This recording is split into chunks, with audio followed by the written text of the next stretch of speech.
Good afternoon from BEA 2014. I'm happy to be with Katherine Eskovitz, founder of Little Blueprint and also an award-winning children's author. Katherine, thank you for being with us today. It's great to be here. How's the show going for you? First year, right? Really exciting. I love it. It's great to be in New York City. Great. Well, we're happy to have you, and you definitely have a unique story. Yale Law School graduate, federal prosecutor, trying narcotics conspiracies, and you're a partner, and you're litigating large commercial cases. Now, founder of Little Blueprint, children's author. Walk us through some of that transition.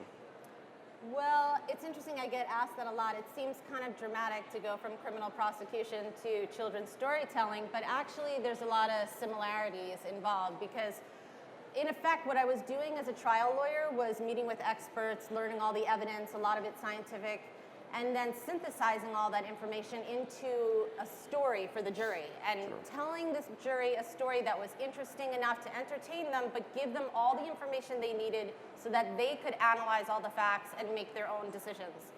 And in effect, that's what children's storytelling is now. I work with experts all over the world. I do the latest research and find out all the scientific information. Most of our books have neuropsychological research in them. And then I synthesize all of that information into a very, very simple story that's entertaining for children. And so it's the same skill set. So you're a data miner at heart. Exactly, exactly. So walk us through some of the philosophy of Little Blueprint. Okay. Little Blueprint is about empowering children, giving them the skills they need to create their own plans as opposed to just dictating the plan for the child. So by giving them the skills they need and empowering them to create their own plans, they're able to thrive through any situation. So if they encounter great hardship in their life, whether it's death or divorce, or they want to make a holiday more meaningful and less about gifts, or go to bed in a healthy way, or nutrition, whatever the subject is, they can learn the facts about it and then take the skills they learn from analyzing a situation, and it empowers them to develop their own plans so they can thrive. Sure. Now, brain science, how does that fit into the mix? So here's the way it works.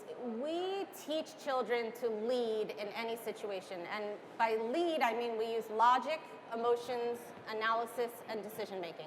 So with logic, the first thing you're going to do in your storytelling is you're going to learn facts about a subject. For sleep, you might learn why sleep's so important. It's when the brain is getting wired. It's when you're increasing your immunity. And you learn all the important things about what's going on when you sleep.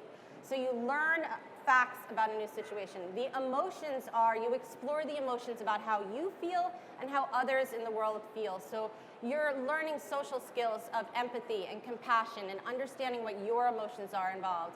And then the analysis is you're going to analyze the situation to think about ways to approach that situation. And that's where you have a lot of suggestions in the book, a lot of them brain-based suggestions like journaling, imaginative play. For sleep, it might be, if you're scared to go to bed, learning how to change scary thoughts into silly thoughts because you're the boss of your brain. So that's logic, emotions, analysis, and then decision making. In the very end, in the last page of all of our books, you can see we have, you go through the facts, you go through the emotions, and then you can create your own plan. So the last page, whatever the subject is, whether you're young and you're going to draw a stick figure or your parent's going to help you write it, or if you're older and you have a more sophisticated plan, you are going to practice creating a plan. Sure. And there's been a lot of research that this, in fact, is boosting executive functioning. The Tools of the Mind curriculum has been a wildly successful curriculum that's now in many states in our country. And they found that by children practicing even play plans, like who they're going to play with on the playground, sure, and then adjusting them and practicing them every day, IQ scores have gone up, behavioral issues have gone down, and in effect, you're learning critical skills that are going to increase executive functioning for children. Sure. Now, I've seen the Here's My Plan on your website. Those are examples of certain topics. Now, you mentioned a few ways that you data mine on nutrition or certain children's psychology behavior. Are there certain flavors of the week, let's call them, or just certain hot topics out there that you focus on and post on your website or write about? How do you generate the ideas? It's a great question. I do have a blog, An Expert for Psychology Today, and a lot of those topics are about what's hot and what's going on in the news. But The hardest part, I think, of launching Little Blueprint has been, we have 100 topics. I just would love to have them out all at once. Sure. But what we've done is we've launched with sort of your everyday topics like sleep, nutrition, safety, and then you have your really serious topics, which is truly my passion, the areas where kids need the most help. So it may be cancer. We're partnering with the foundation so we can give back to Cancer Society as we write a book that prepares kids for parents who have cancer or kids who have cancer themselves. Dyslexia, we have books on divorce. So those are the really serious subjects, and then we try to have the lighter subjects that make even very happy situations meaningful, like celebrating a holiday and making it about family tradition and about the meaning of the day as opposed to just gift giving. So whether it's like a happy subject or an everyday subject or a really serious subject, Sure. we try to cross the whole spectrum. But most importantly, we're constantly launching new titles, and our latest one was nutrition. And another thing that's unique is everything is interactive, whether it's online or it's in hard copy. The children are actually getting involved and the parents are getting involved. Can you tell us a little bit about that and what generated that idea and how you kind of kicked that off? So to me, one of the most important features of Little Blueprint is about kids being a part of taking control of their lives. So not only do we have in the last page of our book where kids create their own plans and you can go online, but we have a blueprint board, and it's an online forum for children where you can post your little blueprint. So when you make a plan, you can post that. And let's say a child is having a lot of trouble going to sleep because they have nightmares and they're scared to go to bed. Then they can go to the blueprint board and click sleep and see kids from all over the world and how they have created a plan to deal with sleep. Everyone from age 3 and up. And you can see like, oh, this is how a 12-year-old does it. This is what a 3-year-old's doing in Vancouver, and wherever it is in the world. You can click and learn about different children's plans. And so it's a forum for children where they actually can look at their peer group and look at the plans that other kids are creating. And then the other feature is all of our books come ready-made, but we have personalized books. So for every Little Blueprint title, you can go online, and if you want a hard copy book with your child's photo in it or your child's name and some personal information, you can get a personalized book in the mail. And because we have every character in our books, you can essentially click the character that you want, and then that character is going to go into the storybook. So there's been a lot of criticism recently. The New York Times had an op-ed piece about how children's literature is not representing all the races and how it's mostly just Caucasians. So our literature includes all races and all children in different beliefs and styles. And so basically in our ready-made books you see every character, and in a personalized book you can click the character you want to go into your story. And so you can get a book in the mail. Let's say a grandparent passed away, that may have a picture of the child with the grandparent, and it may have your family's beliefs of how you are going to mourn the loss of someone, whether it's cremation or it's a burial or whatever it is. We don't dictate the religion and the beliefs. We let the families choose and give them a script to explain it to their child, and then empower children to be part of deciding how they're going to mourn so that they can thrive.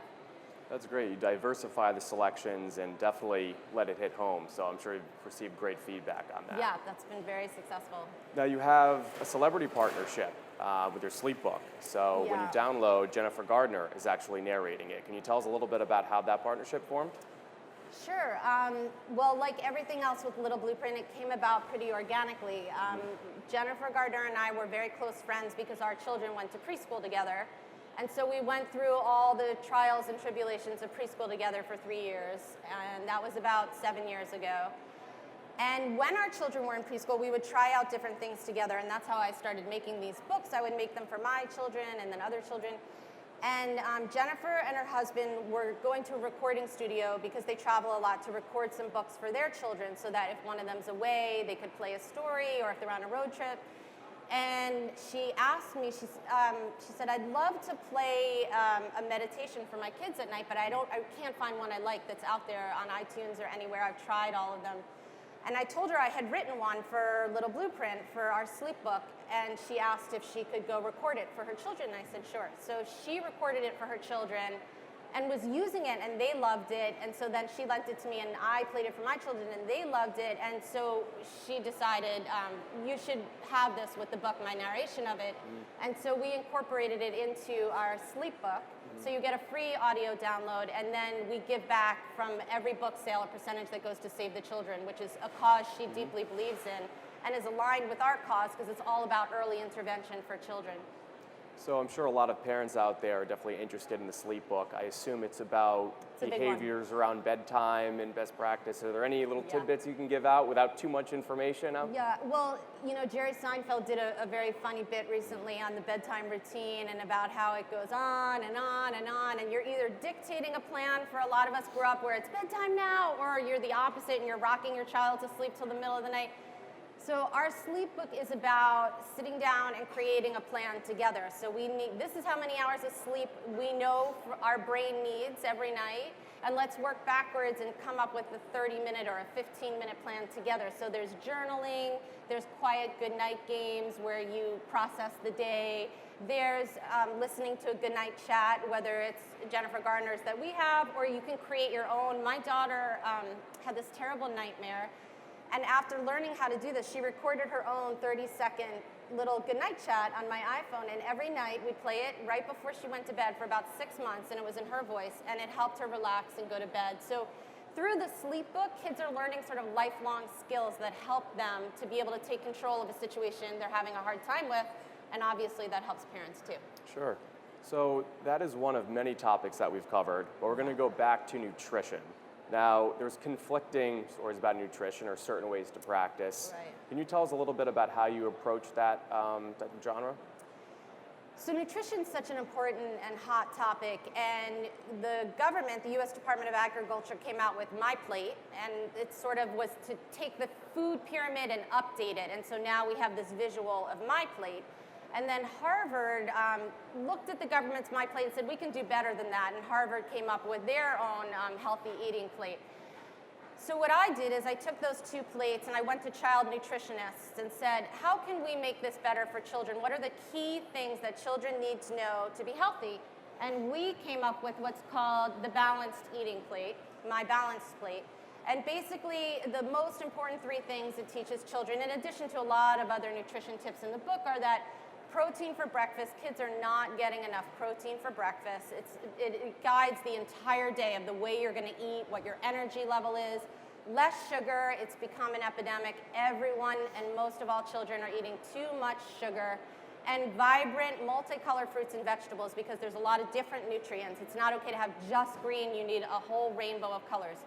So we teach children, we educate them about using the best research that's out there and synthesizing it, and then give them those tips, and we give them suggestions like, try eating, no processed food for a week, or do the Taste 14 challenge where you can actually change a food that you don't like and make it a food that you do like. And we have tips about cutting out food labels and looking at them, but whatever the tips are we take them through, they can choose and develop their own plan to challenge themselves to be a healthy eater. So like everything else, it's customizable. Yes, exactly. Right. So I've learned a lot, I'm sure the audience has too, and we can open it up for questions at the end, but any last piece of advice for the audience or parents or anything about Little Blueprint you'd like to get out there? I guess if I would give one piece of advice on this subject, I would say, every one little blueprint, one plan for your child, it could be a very little blueprint, can have a really big impact on your child's life. So the next time you encounter a new situation that your child is stumbling on, or you want them to be more mindful or intentional about it, give them the skills and sit down with them, go through the logic, the emotions, some analysis and decision making, and let them create their own plan for a situation and then practice it together. Well, Katherine, thank you very much. It's been a pleasure. If there's any questions, we can take them. Anybody have any questions from the audience? Thanks for listening. All right. It's been a great group. Katherine Eskovitz, littleblueprint.com, and you're in booth number? C1783 in the Children's Pavilion. 1783 in Children's Pavilion, and you'll be here tomorrow as well, right? Yes, we're winning an Indie Award tomorrow. Indie Award. Stop by the booth. Thank you, Katherine. Thank you, Matt. Take care. It's a pleasure.